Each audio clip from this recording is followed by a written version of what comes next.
Good morning everyone. I am Assistant Professor Shivam Rohankar. Today in this video we will going to discuss about the what is international business environment. We'll understand in this video कि international business environment क्या होता है, what are the factors that affect international business, कैसे कोई company पहले से predict कर सकती है और कैसे इन चीज़ों से बच सकती है ताकि उनके बिजनेस ऑपरेशंस पे कोई रुकावट ना हो. So now the most important thing is what is international business environment. So to understand the international business environment, we first have to understand what is international business is. So students, what is international business? International business are those business that are carried beyond the boundary of some nations. For example, if we are selling goods to America, for example, India sell goods to America, that means we are trading beyond the boundary of someone's nations. हम एक country से दूसरे country जब कोई business करते हैं उसे हम इंटरनेशनल बिजनेस बोलेंगे. This business not only just involve buying and selling of goods and services, but these involve capital, technology, transfer of assets, goods, everything beyond the boundary of some country is known as international business. So जब एक देश से दूसरे देश कोई business होता है, कोई टेक्नोलॉजिकल सर्विसेज एक्सचेंज होती है या फिर कोई कैपिटल इन्वेस्टमेंट्स होती है, this all comes under the international business. So international business हमको ये बताता है कि क्या फैक्टर्स है जो इस चीज़ को अफेक्ट कर सकते हैं, कि क्या बैरियर्स हो सकते हैं जो हमारे इंटरनेशनल बिजनेस को रुकावट बन सकते हैं. So next the what is business environment. अभी जैसे हमने देखा कि इंटरनेशनल बिजनेस एनवायरमेंट वो चीज़ होती है जो इंटरनेशनल जब हम कोई बिजनेस कैरी आउट करते हैं उस चीज़ में बैरियर्स क्रिएट करती है. तो वैसे ही एनवायरमेंट मतलब सराउंडिंग. तो इस चीज़ में आज हम देखेंगे कि क्या बिजनेस का सराउंडिंग होता है जो बिजनेस को इम्पैक्ट करता है.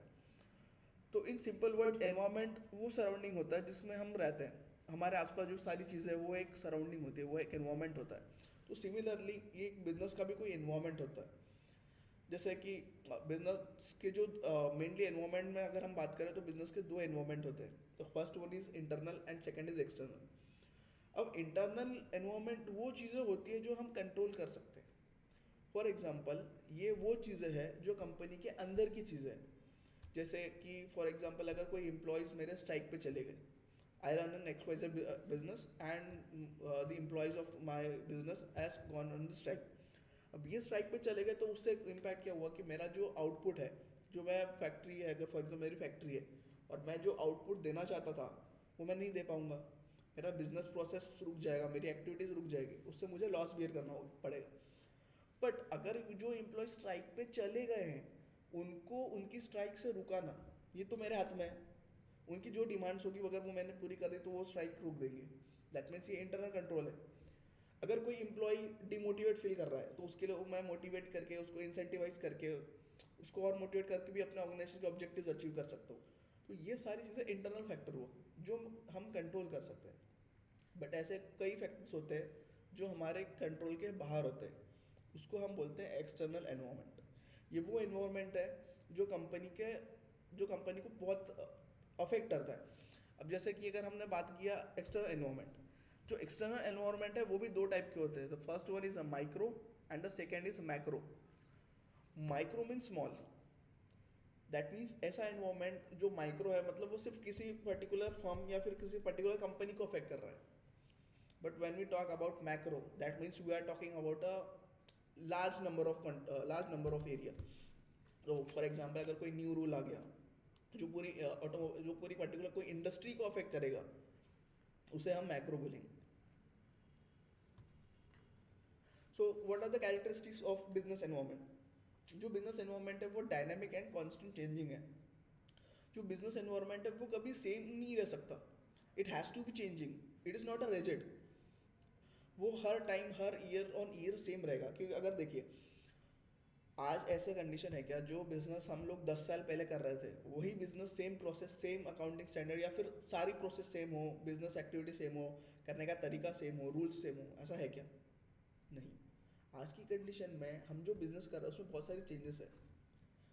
पहले हम लोग जीएसटी इम्प्लीमेंटेशन नहीं था, पहले हम जीएसटी नहीं था. बट अभी क्या हो रहा है, हमको जीएसटी के कंप्लायंसेस के साथ कैरी ऑन करके हमारा बिजनेस चलाना है. बहुत सारी नई नई टेक्निक्स आ गई है, आर्टिफिशियल इंटेलिजेंस का यूज़ करके हम बिजनेस संभाल रहे हैं. तो that means it is constantly changing. So अगर बिजनेस एनवायरनमेंट चेंज हो रहा है तो उसके साथ हमें हमारा बिजनेस भी चेंज करना ही पड़ेगा।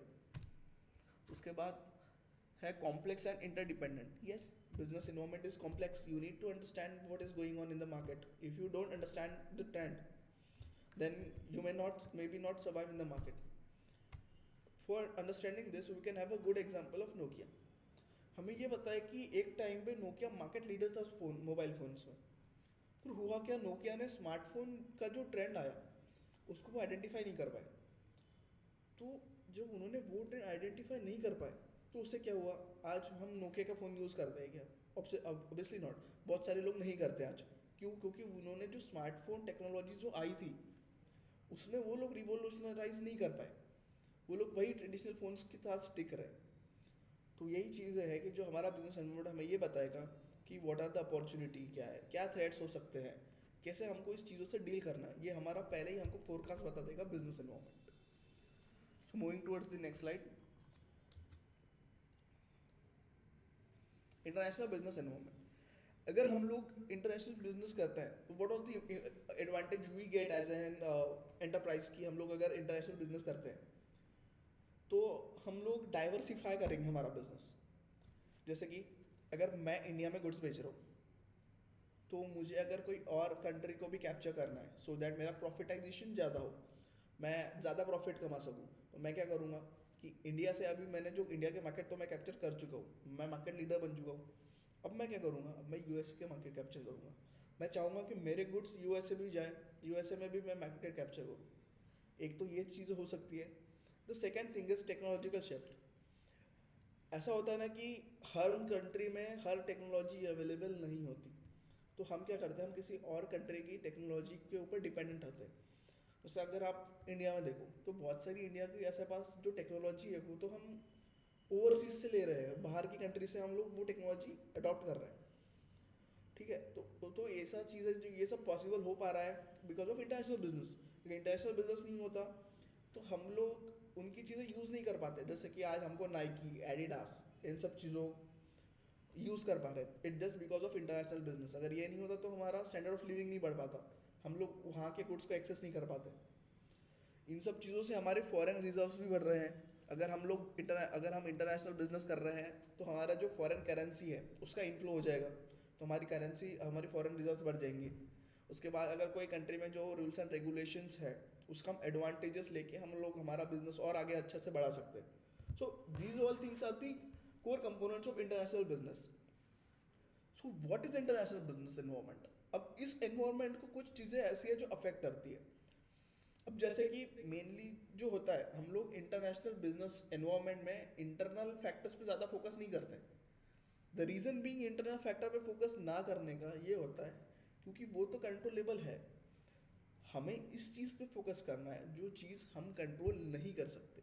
ठीक है, तो हमको ऐसी चीज़ें आइडेंटिफाई करना है जो हम चीज़ हम कंट्रोल नहीं कर सकते। तो उसके लिए हम लोग यूज़ करते हैं PESTEL. PESTEL means political, legal, social, technological, ecological, all these forces known as a PESTEL. ठीक है, तो अगर हमें ये देखना है कि क्या इकोनॉमिक फैक्टर्स जो है उससे मेरे बिजनेस पे इम्पैक्ट पड़ेगा क्या, the answer is yes. Political जो फैक्टर्स होंगे जैसे कि कोई नया रूल आया उससे मेरे बिजनेस पे क्या इम्पैक्ट पड़ेगा। लीगल फैक्टर्स क्या होंगे, टेक्नोलॉजी में अगर मैं चेंज आया, अगर मैं उस चीज़ को अडॉप्ट नहीं कर पाया तो मेरा बिजनेस सर्वाइव करेगा क्या, द आंसर इज नो, नहीं कर सकता हमारा बिजनेस सर्वाइव अगर हम लोग जो मार्केट में चेंजेस आ रहे हैं उसको अडॉप्ट नहीं करेंगे तो ये जो चेंजेस आ रहे हैं ये हमको पहले ही पता चल जाता है अगर हम लोग प्रॉपर मार्केट एनवायरनमेंट एनालिसिस करें। और उस एनालिसिस को हम एक टूल है जिसे हम बोलते हैं पेस्टल एनालिसिस। ठीक है, व्हाट इफ अगर मुझे इंटरनल एनवायरनमेंट को स्कैन करना है, अगर कंपनी में क्या चल रहा है तो उसके लिए मैं यूज़ करूँगा स्वॉट, that is strength, weakness, opportunity and threat. इससे मैं पता चल जाएगा कि इंटरनल फैक्टर्स कर सकता हूँ, और अगर मुझे एक्सटर्नल एनालिसिस करना है उसके लिए मैं पेस्टल यूज़ करूँगा।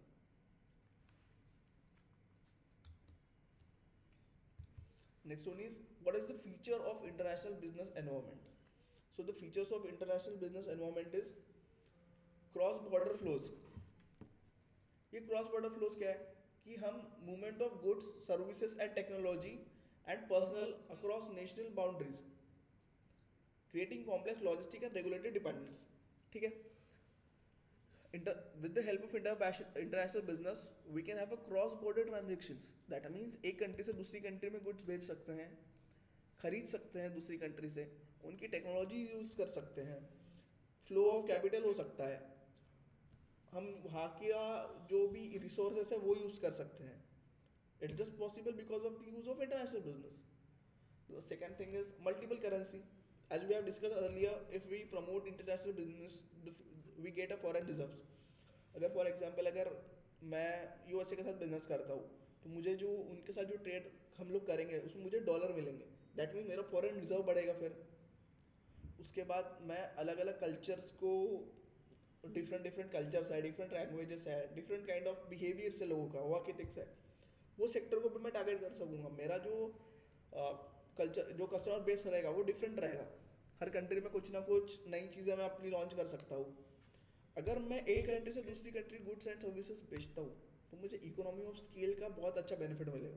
दैट मीन्स मैं ज़्यादा क्वांटिटी में गुड्स बनाऊंगा तो मेरा जो फैक्टर ऑफ प्रोडक्शन है, मेरा कॉस्ट ऑफ प्रोडक्शन है वो कम आएगा. दैट मीन्स अगर मैं चीज़ें कम में बना रहा हूँ और उसको फिर अगर मैं ज़्यादा में बेच सकता हूँ, दैट मीन मेरा प्रॉफिट भी ज़्यादा होगा.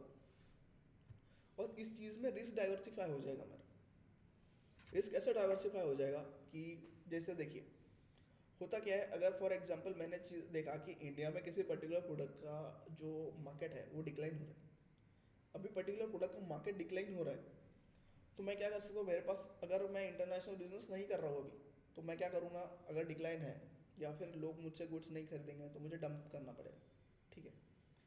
बट अगर यहाँ डिमांड ख़त्म हो गई है और मैंने ये एनालिस किया मार्केट में कि इस चीज़ की पर्टिकुलर डिमांड इंग्लैंड में अभी ज़्यादा है, ये पर्टिकुलर प्रोडक्ट मैं बना रहा हूँ उसकी डिमांड अभी इंग्लैंड में बहुत ज़्यादा है और वहाँ पर ज़्यादा प्रोड्यूसर नहीं है जो इस चीज़ को उनकी डिमांड फुलफिल कर सके.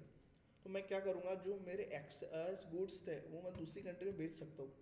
मतलब मैं इंडिया से गुड्स इंग्लैंड भेजूँगा तो मैं वहाँ का मार्केट कैप्चर कर सकता हूँ.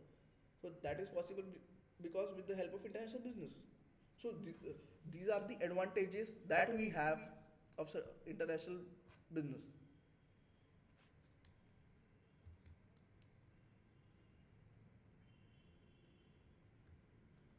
Why international business matter? Because we get an access to a new market. Because we get access to new market. अगर जब हम न्यू मार्केट में हमें एक्सेस मिलता है तो हम बहुत सारे नई नई चीज़ें लॉन्च कर सकते हैं. We can have a good kind of a market where we can sell our goods. Excess goods जो अभी हमने बात की वो हम बेच सकते हैं.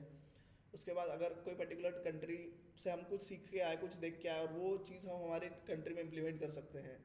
Competitive advantage. ठीक है. Next one is competitive advantage.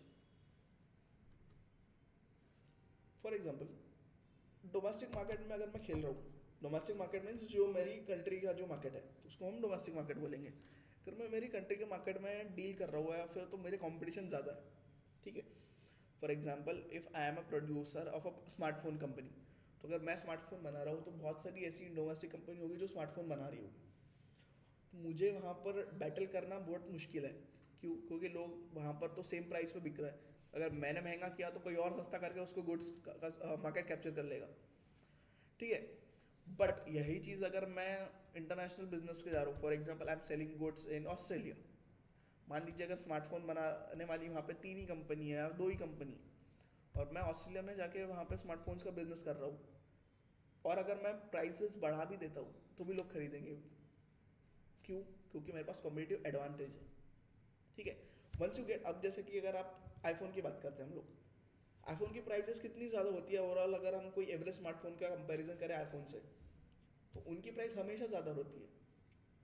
Because they have a competitive advantage, because they have a market share, बहुत अच्छा मार्केट शेयर उनके पास, बहुत कॉम्पिटिटिव एडवांटेज वो यूज़ करते हैं. उसके बाद है कॉस्ट ऑप्टिमाइजेशन. ठीक है. हम जैसे कि अगर हम इंटरनेशनल बिजनेस एक्सेस करें तो जो फैक्टर ऑफ लेबर है वो बहुत मोबाइल होता है. मतलब हम लोग चीप लेबर एक्सेस कर सकते हैं, हम दूसरी कंट्री से रॉ मटेरियल एक्सेस कर सकते हैं. उनकी कंट्री से रॉ मटेरियल लिया हमने और अपनी कंट्री में जाके हम फिनिश गुड्स भी बना सकते हैं. अगर आपको मैं एक एग्जांपल दूँ इंटरनेशनल बिजनेस का तो बहुत एक अच्छा एग्जांपल है कि we all know about Walmart, Flipkart का जो पेरेंट ऑर्गेनाइजेशन है वॉलमार्ट. उसने क्या किया, जब उसको इंडिया में आना था तो उसने फ्लिपकार्ट का सहारा लिया। कैसे? अब होता ऐसा था अभी तक कि जो वॉलमार्ट है वो अलग अलग कंट्रीज में जाता था। तो जब वो अलग अलग कंट्रीज में गया, फॉर एग्जांपल अगर वो XYZ कंपनी में गया, XYZ कंट्री में गया, तो उसने देखा कि मैं डायरेक्ट अपना ऑफिस डाल देता या डायरेक्ट अपनी कंपनी इस्टेब्लिश कर देते थे। वो लोग कस्टमर की नीड और डिमांड नहीं समझते थे। ठीक है, जब वो कस्टमर की डिमांड समझेंगे, जब वो कस्टमर की नीड समझेंगे, बट वो क्या करते थे, वो एनालिसिस ही नहीं करते थे। वो लोग, उन्होंने एनवायरमेंट एनालिसिस ही नहीं किया, उन्होंने फैक्टर का एनालिसिस ही नहीं किया, तो वो लोग डायरेक्ट उस कंट्री में पहुंच गए। उन्होंने अपना ऑफिस, उन्होंने अपनी कंपनी इस्टेब्लिश की। फिर उनको पता चला कि जो बिजनेस वो कर रहे हैं उनकी नीड ही नहीं है कस्टमर को। फिर क्या हुआ, उनका जो ऑपरेशन है वो वहाँ पर क्लोज हो गए। फिर वो दूसरी कंट्री में गए, सेम चीज़ उन्होंने फिर से एनवायरमेंट एक्सेस नहीं किया, सेम चीज़ उनको वहाँ पे भी बैक क्लैश फेस करना पड़ा। देन व्हाट दे डिसाइड कि अगर हमको इंडियन मार्केट कैप्चर करना है तो हमें अभी ऐसे कंपनी का सपोर्ट लेना पड़ेगा जो पहले ही मार्केट में वेल स्टैब्लिश्ड है। तो उन्होंने ये देखा कि वो है फ्लिपकार्ट। वो लोग इंडिया का मार्केट समझती भी है, उनको ये भी पता है कि कस्टमर को क्या चाहिए और वो एक्चुअली वो डिलीवर भी कर रहे हैं। तो अगर हमें इंडियन मार्केट कैप्चर करना है तो हमें इसका बैक सपोर्ट लेके आगे बढ़ना पड़ेगा। तो व्हाट दे डिड, इंडिया में उन्होंने स्ट्रेटेजिक अलायंस किया फ्लिपकार्ट को और फिर वो यहाँ पर उतरे मार्केट में। So this is possible with the help of international partnership, international business.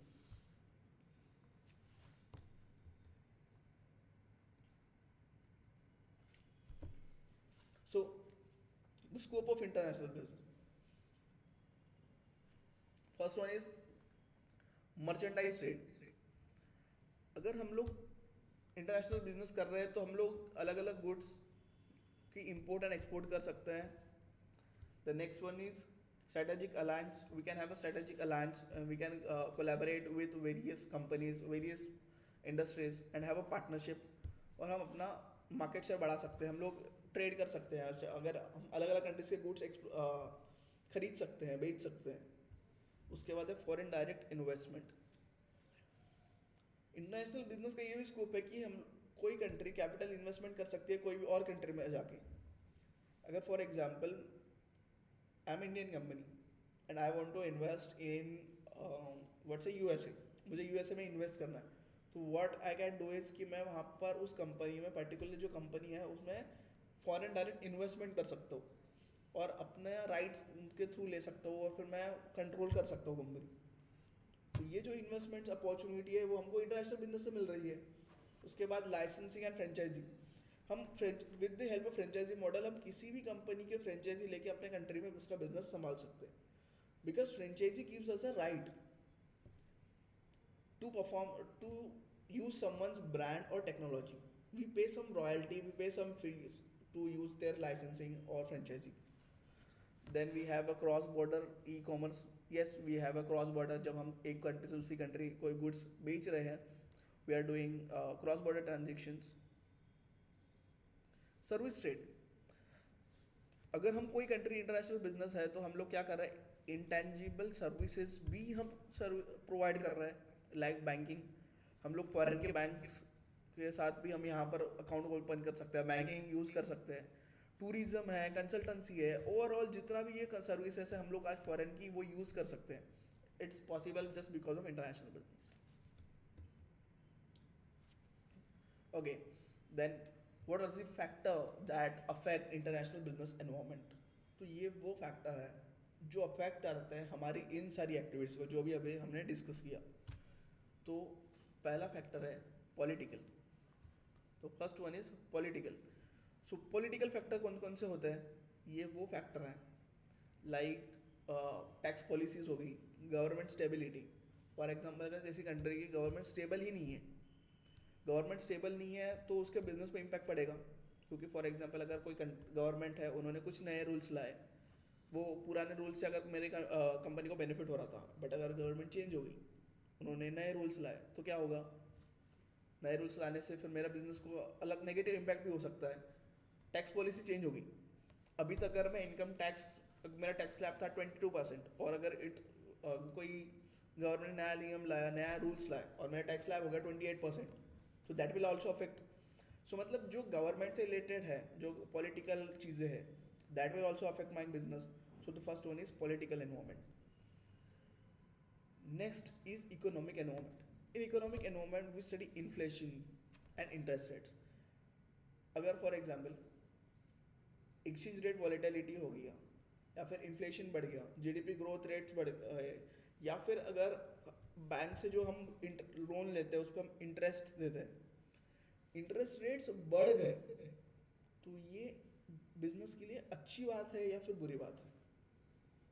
The answer is ये बिजनेस के लिए उतना अच्छा माना नहीं जाएगा। द रीज़न भी आएंगे, अगर इंटरेस्ट रेट बढ़ जाएंगे तो लोगों को बिजनेस को ज़्यादा इंटरेस्ट देना पड़ेगा, दैट मीन्स उनके प्रॉफिट कम होगा और इंटरेस्ट ज़्यादा जाएगा। यही चीज़ें हैं कि जो मार्केट कंडीशंस है, इकोनॉमिक फैक्टर्स है, जो हमारे बिजनेस को अफेक्ट करते हैं। Next moving ahead we have social environment. Social environment में क्या होगा कि जो लाइफस्टाइल है, एजुकेशन है, कल्चरल है, पॉपुलेशन है, ये हर बार चेंज होती रहेगी। अब हम लोग हमेशा ट्रेंड फॉलो करते हैं, हमको नई नई चीज़ों का ट्रेंड होता है कि हम मुझे ये चीज़ यूज़ करनी है।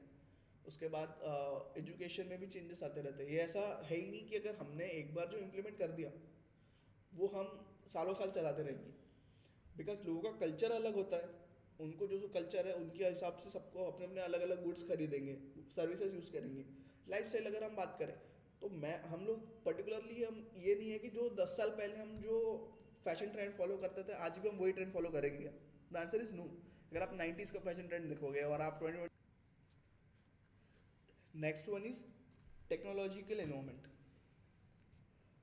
अभी इसमें भी ऐसा है कि जो टेक्नोलॉजी है वो चेंज होती रहती है। Technology can not be same. अगर देखा जाए, हमने तो पहले हमारे पास 90s में स्मार्टफोन नहीं हुआ करते थे, कीपैड वाले फ़ोन्स हुआ करते थे। आज हम वही फ़ोन्स यूज़ कर रहे हैं क्या? The answer is no. आज हमारे पास स्मार्टफोन्स आ गए हैं, स्मार्टफोन्स में भी नई नई टेक्नोलॉजीज आ रही हैं। तो ये सारा चीज़ें हैं कि हमको टेक्नोलॉजी चेंज हो रही है, उसके हिसाब से बिजनेस को भी चेंज होना पड़ेगा। हमें उस हिसाब से डिजिटल इंफ्रास्ट्रक्चर हमारे डेवलप करने पड़ेंगे, टेक्नोलॉजिकल अवेयरनेस लोगों को देना पड़ेगा, research and development activities carry out करनी पड़ेगी और इनोवेशन लेवल बढ़ाना पड़ेगा। सो दैट मीन्स अगर कोई इन्वायरमेंट चेंज हो रहा है तो उसको हमें देख के हमारा बिजनेस उस हिसाब से चेंज करना पड़ेगा। अगर हम नहीं करेंगे तो क्या होगा, हमको बैकलैश फेस करना पड़ेगा, हमारा बिजनेस भी बंद हो सकता है। So technology cannot be same. ये सारी चीज़ें जो है हमेशा चेंजिंग होती रहेगी। We cannot have a rigid technology. उसके बाद regulations, that means legal environment. जो लीगल एनवायरमेंट है हमें उस पर भी ध्यान देना पड़ेगा, क्योंकि एम्प्लॉयमेंट लॉज होते हैं, कंज्यूमर प्रोटेक्शन है, हेल्थ एंड सेफ्टी रैक्स है, इंटेलेक्चुअल प्रॉपर्टी है। ये जो सारे राइट्स है वो इंटरनेशनल बिजनेस को अफेक्ट कर सकते हैं अगर इसमें कोई चेंजेस आए और you are not aware about that changes and you have not implemented that changes. So you have to face a backlash. अगर आपको बैकलैश फेस करना पड़ेगा, इसकी वजह से आपके बिजनेस एक्टिविटीज़ अफेक्ट पड़ सकती है। फॉर एग्जाम्पल, अगर आपको एम्प्लॉयमेंट लॉस के बारे में नहीं पता और आप एम्प्लॉय से ज़्यादा काम करा रहे हो, या फिर कोई नया रूल आया है जिससे आप अवेयर नहीं हो और वो आपके बिजनेस को डायरेक्टली इम्पैक्ट कर सकता है, तो ये सारी चीज़ें हैं जो आपको इम्पैक्ट करेगी। Second is environmental factor. Environmental factor ये है कि आपको कार्बन फुटप्रिंट्स पे ध्यान देना है, क्लाइमेट चेंज इम्पैक्ट पे भी ध्यान देना है, वेस्ट मैनेजमेंट पे देना है। आप जो बिजनेस कर रहे हो उससे आप एनवायरमेंट को ना लॉस पहुंचाओ। ये सारी चीज़ें जो होती है वो होती है, ये सारे जो फैक्टर्स हैं ये अफेक्ट करते हैं हमारी इंटरनेशनल बिजनेस एनवायरमेंट को। The first one is political environment, second is economic environment, third is social environment, fourth is technological environment, fifth is legal, and last is environmental environment. So all these factors that affect international business together forms known as pestle. So to analyze the market we use a pestle.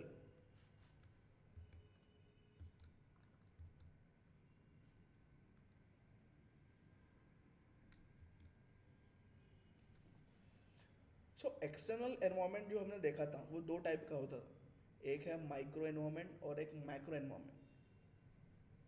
In macro we have immediate competitors कौन हो सकते हैं हमारे, जिनको हमें focus करना है। तो माइक्रो एनवायरनमेंट में आते हैं customer, because we have to understand their needs, preferences and buying power. कि अगर मैंने पता ही नहीं किया कि कस्टमर को क्या चीज़ चाहिए, फॉर एग्जाम्पल कस्टमर की डिमांड है पर्टिकुलर प्रोडक्ट और मैं उनको दूसरा ही प्रोडक्ट बेच रहा हूँ जो उनकी डिमांड ही नहीं है, तो क्या मेरा बिजनेस आगे बढ़ सकता है क्या? Because I have ignored their needs, preference, everything.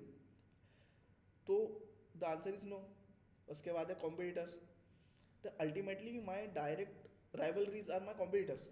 मैंने देखा कि मार्केट में लोग मुझसे सस्ते गुड्स बेच रहे हैं, तो लोग मुझसे गुड्स लेना प्रेफर करेंगे क्या? नहीं करेंगे। मुझे क्या करना पड़ेगा, कॉम्पिटिटर्स पे भी ध्यान देना पड़ेगा, उनके हिसाब से मुझे मेरा प्राइसिंग एंड ऑल सेट करना पड़ेगा। फिर है सप्लायर्स है, इंटरमीडियरीज है, पब्लिक है। ये सारी चीज़ें जो है वो है micro environment, that is a small environment जो डायरेक्टली बहुत ही नज़दीक होता है, जो जल्दी अफेक्ट हो सकता है। फिर जो अभी हमने जो फैक्टर्स देखे थे वो आते हैं सारे आपके मैक्रो एनवायरमेंट में, that is a broad concept. The first one is legal environment, political and legal. Second is economic environment, then social and cultural environment. फिर आता है आपका टेक्नोलॉजिकल एनवायरमेंट, फिर आता है environmental environment. All together this is known as PEST analysis. Why we use this analysis? The answer is, अगर मुझे पहले से ही पता करना है कि ये जो चीज़ें हैं, जो नई नई चेंजेस हैपनिंग हो रहे हैं मैक्रो एनवायरमेंट में, अगर वो मुझे पहले ही पता करना है तो मुझे पेस्टल एनालिसिस यूज़ करना पड़ेगा। सारी जो बड़ी बड़ी कंपनीज है वो पेस्टल यूज़ करती है just to scan the environment to know what are their weakness and what are the current trend. तो मुझे ट्रेंड पता करना है तो मैं कैसे पता करूँगा? मैं ऐसे थोड़ी पता करूँगा कि चलो आज बहुत अच्छा लग रहा है मुझे, मतलब आज कुछ नया होने वाला है, आज मेरा मूड अच्छा नहीं है, आज चीज़ें अच्छी नहीं होगी। ऐसे तो हम पता नहीं कर सकते ना कि बिजनेस में क्या होगा। या फिर हम लोग एस्ट्रोलॉजी के थ्रू फोरकास्ट करेंगे क्या? The answer is no, we don't forecast in. हम लोग क्या करते हैं, हम पेस्टल यूज़ करते हैं। हम लोग पर्टिकुलरली जो बिजनेस में पीपल क्या यूज़ करते हैं, पेस्टल यूज़ करते हैं। उससे क्या पता चलता है उनको, वो मार्केट स्कैन करते कि इकोनॉमी में क्या हो रहा है, लीगल फैक्टर्स क्या है, पॉलिटिकल में एनवायरमेंट क्या बोल रहा है। इन सारा चीज़ों का जब वो नॉलेज लेते हैं तो उन्हें पता चलता है कि yes, trend is shifting, so we have to focus on something particularly, कोई और चीज़ों पे फोकस करना पड़ेगा। आजकल बहुत सारे बिजनेसेस जो है वो आर्टिफिशियल इंटेलिजेंस यूज़ कर रही है, तो this the use of artificial intelligence use कर रही है। तो आजकल बिजनेस ने भी आर्टिफिशियल इंटेलिजेंस के साथ अडॉप्ट करना सीख चुके हैं। बट यही चीज़ अगर पहले थोड़ी थी आर्टिफिशियल इंटेलिजेंस, तो इन्होंने चीज़ें आइडेंटिफाई की और फिर पता चला कि हमें भी बिजनेस को शिफ्ट की ज़रूरत है। So this is all about the completely the pistol analysis. So today in this video we have learned about the basics of international business. International business होता क्या है? What are the factors that affect international business environment? So I hope you understand this concept very well. So see you in the next video. Please like, subscribe and comment. Thank you. Thank you so much.